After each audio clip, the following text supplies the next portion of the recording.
I'll never forget the night Pastor Isa's secret finally came to light. The image of him thrashing on the floor, screaming in a voice that wasn't his, haunts me to this day. What was even more chilling? The shadowy figure that seemed to rise out of him, laughing, before disappearing into thin air. But let me start from the beginning.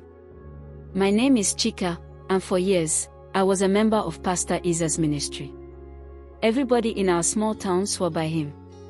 He was charming, loud, and oh, so convincing. People believed he could solve any problem. Couldn't get pregnant. He'd pray for you. Jobless. He'd anoint your hands. Suffering from bad luck. He had special cleansing sessions to remove whatever curse was on your life. The church grew so fast that it went from a tiny rented hall to a massive building in just 3 years. People said Pastor Is was a man of God, but looking back, I think he was more of a businessman. It wasn't just the size of the church that made people talk, it was the cleansing rituals. Now, these weren't your typical prayers or fasting sessions. Oh no, Pastor Is had his own methods. You'd go into his office alone, and he'd make you do things. At first, people didn't say much about what happened during these private deliverance sessions. Some women came out teary-eyed but claimed they felt lighter. Some men stopped attending church altogether but refused to explain why. Nobody questioned it openly because, well, who would dare challenge a man of God? I had my doubts about Pastor Is, but it wasn't until my cousin Amoka got involved that things started to unravel. Amoka was going through a rough patch, failed business, boyfriend problems, and constant bad dreams.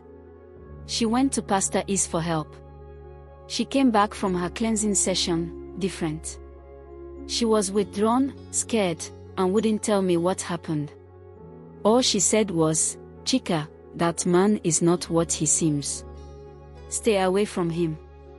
But the strangest thing, she stopped coming to church altogether. One evening, while cleaning the church with a few other members, I noticed something odd in Pastor Isa's office. The air felt heavy, like the room itself was alive. I swear I saw shadows moving on their own, but every time I turned to look, nothing was there. I laughed it off, thinking I was just tired, but it stayed with me. The breaking point came during a Sunday service. Pastor Is was leading a powerful prayer session, and as usual, people were falling and rolling on the floor. It was dramatic, like always. Then, a young man named Emeka stepped forward for a cleansing. Pastor Is laid his hands on Emeka's head, muttering something in tongues.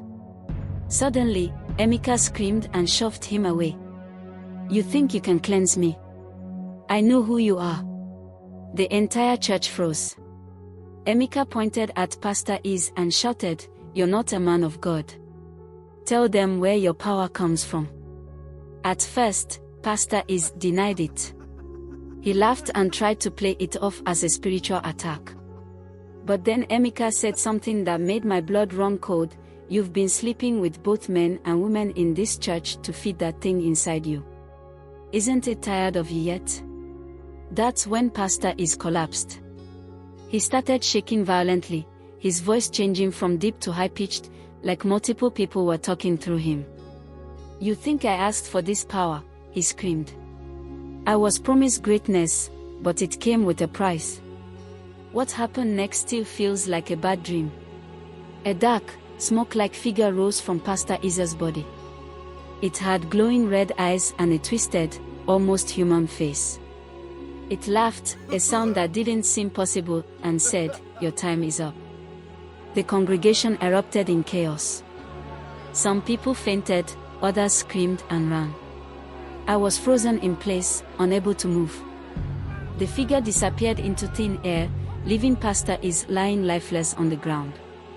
He survived, but barely. When he came to, he confessed everything. He admitted to making a deal with a dark force years ago to grow his ministry. The power required sacrifices, which is why he manipulated vulnerable members into sleeping with him. Every ritual fed the dark force, giving him more power, until it didn't. The church shut down immediately. Pastor is disappeared, and nobody knows where he went. Some say he fled to another town to start over. Others say he went mad and now wanders the streets. As for me, I learned my lesson. Not everyone who claims to be anointed is from God. Sometimes, the devil wears a collar and carries a Bible. What do you think? Have you ever seen something like this happen before? Let's talk about it.